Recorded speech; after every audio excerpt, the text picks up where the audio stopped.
Cream, I just saw something I've never seen before. This huge, bloated infected just fucking exploded. Yeah, we call them bombers. Some of our guys use them to kill other infected. Shoot them, and they take out everything in a 3-meter radius. You kidding me? Keep your distance and you'll be fine. But what about the courier?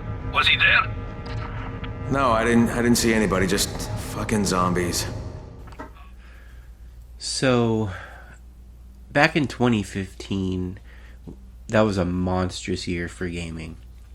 And we're currently in the time of 10-year anniversaries for games.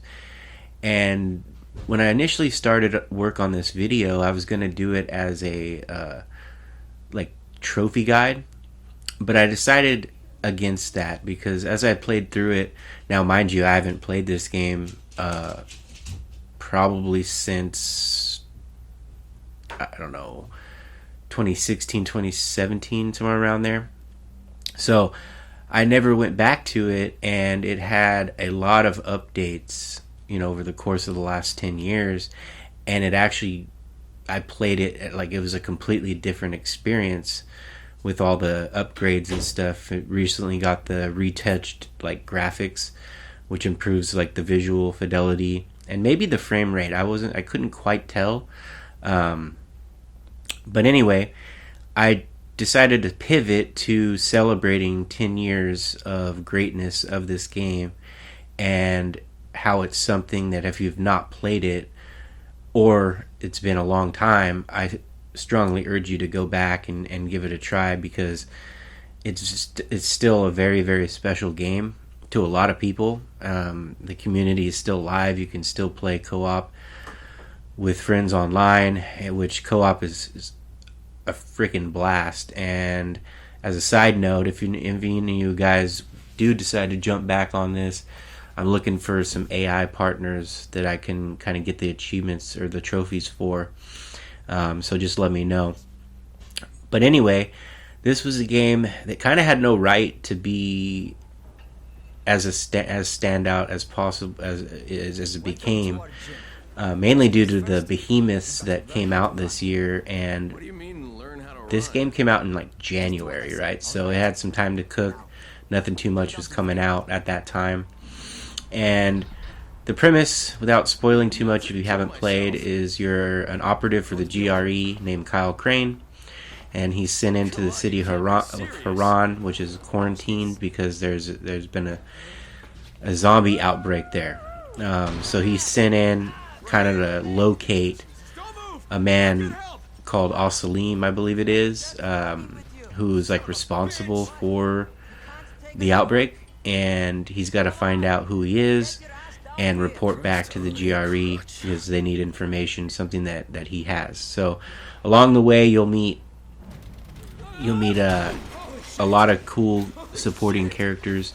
That one you've seen there, his name's Rahim, a youngster, but he teaches you the ropes of parkour and stuff. And I gotta admit, when I first seen the trailer, which was playing earlier, the announcement trailer, I was like, okay, Assassin's Creed and zombies in first person, yeah, sign me up for that. And what I didn't expect was for it to be as good as it is and still is to this day. There's been a sequel, Dying Light 2, which I love that game as well. But this one is, I'd say, a lot more focused on the story and balanced. But I will say that Dying Light 2,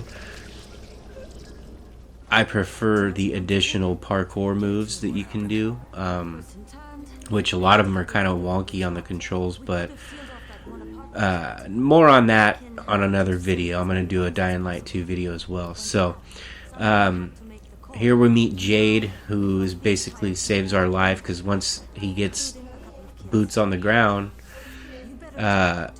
he immediately gets bitten by a zombie, and Jade and another man rescue him, and the other guy, he dies in the process. So then you get introduced to the diabolical but also somewhat charismatic.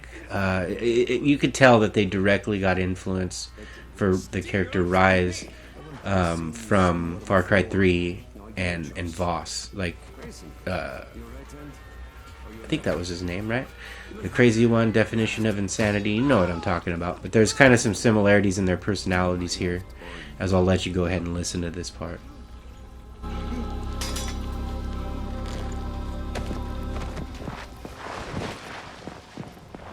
You have the look of the tower about you. What do you want? I'm here to make a deal. A deal. For Antazin, no doubt. Desperate times. And what do you offer in return? Your services? Your loyalty? Perhaps I should take both. Talk to Karim. He's one of ours.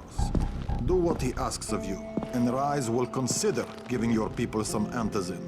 Understood? I don't seem to have a choice. Perceptive.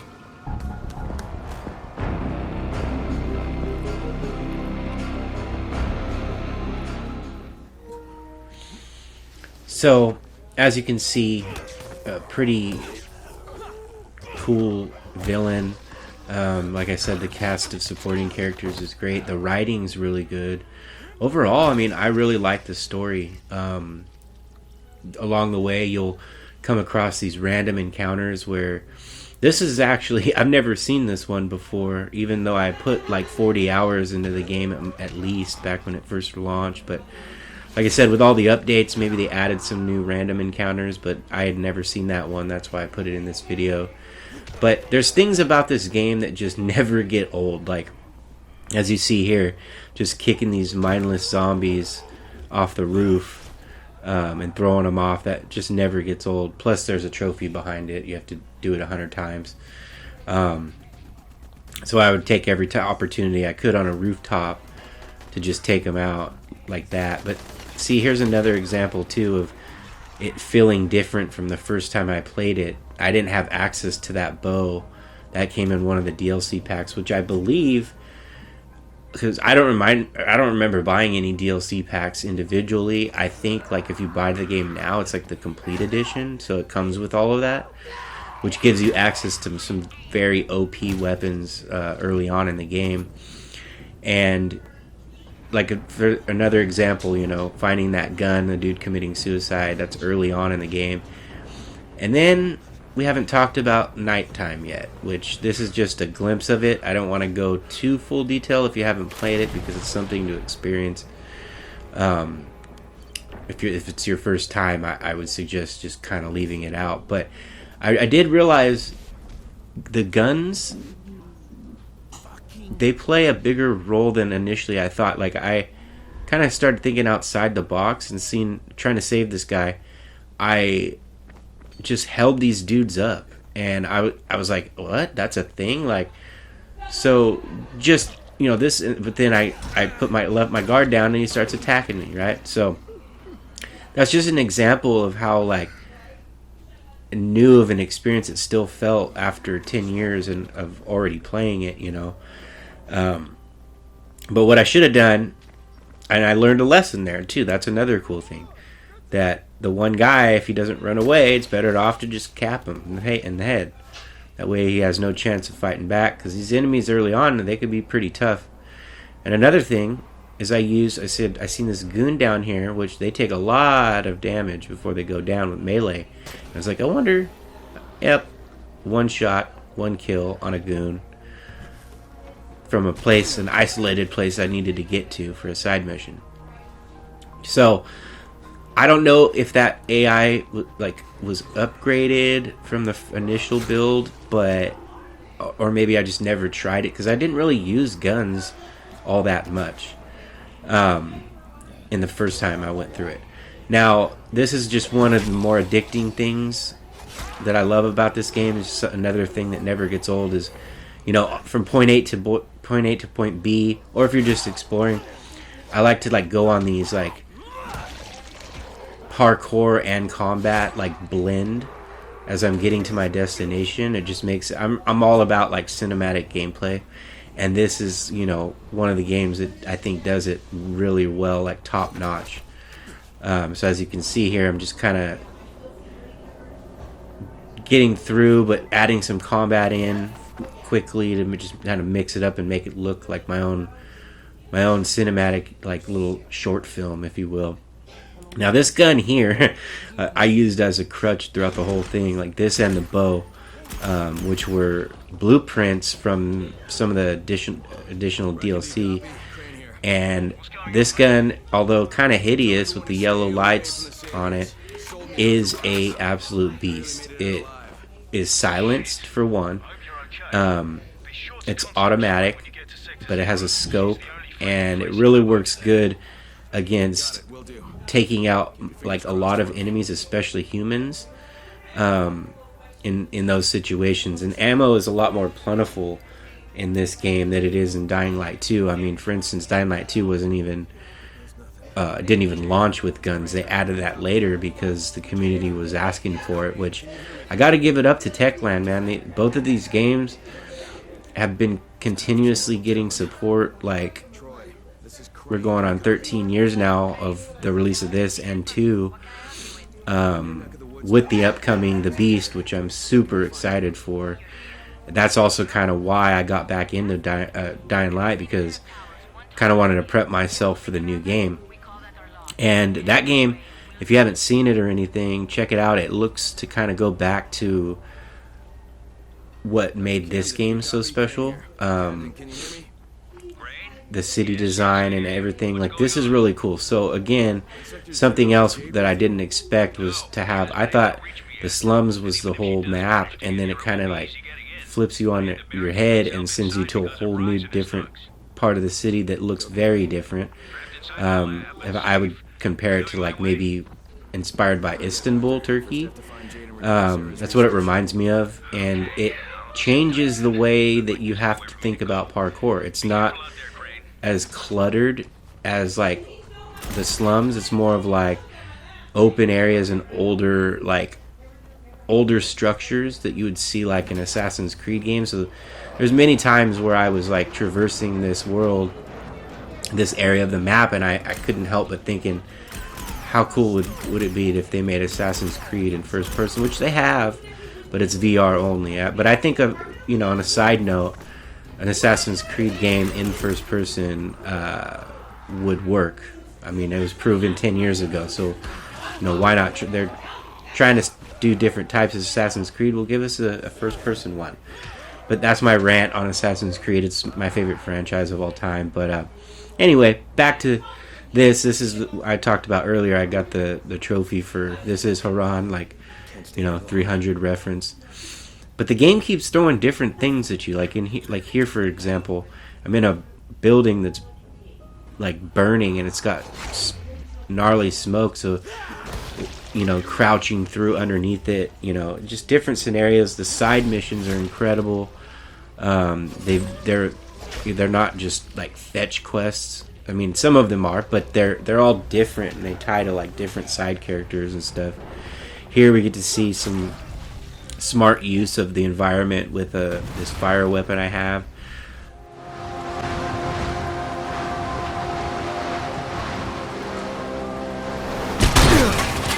One day I'm gonna do this and end up landing on a bag of rusty knives. I just know it.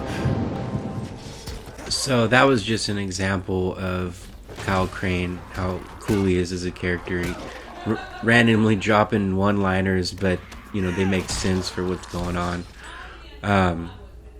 Now, if you want to get really immersed, you can turn the HUD off. This is probably my favorite thing about the game.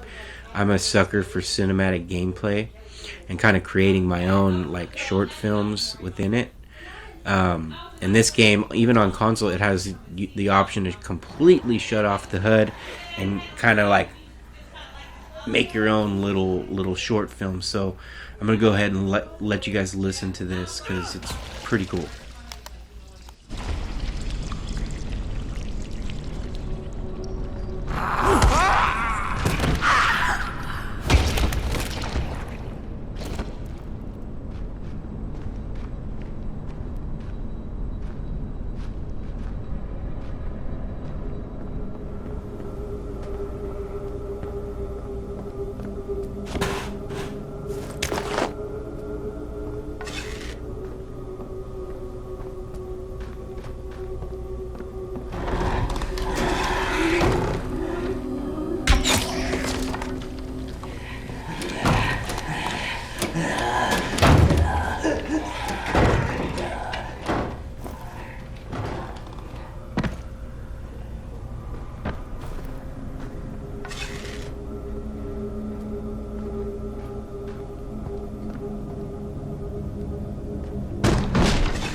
So I hope you enjoyed that. I encourage you to play this game and play it with no HUD, because it really amps up the immersion. Now, we went over pretty much everything without spoiling the story and everything, and we haven't even talked about the following, which is a DLC to this, and it, as you can tell, it completely changes the way you gotta play it. Like, this is in the countryside, and it's very different on how to like navigate, but to circumvent that, they added a crazy cool feature that works extremely well, that's extremely fun, and that's the buggy. I mean, look at this thing. This thing is so cool. It's upgradable to basically make it a weaponized tank that's fast. But that's all for that for now. I'm going to do a whole video dedicated to the following. So if you like what I'm doing here, if you like this video, please consider subscribing and leaving likes and comments. And until then, good night and good luck.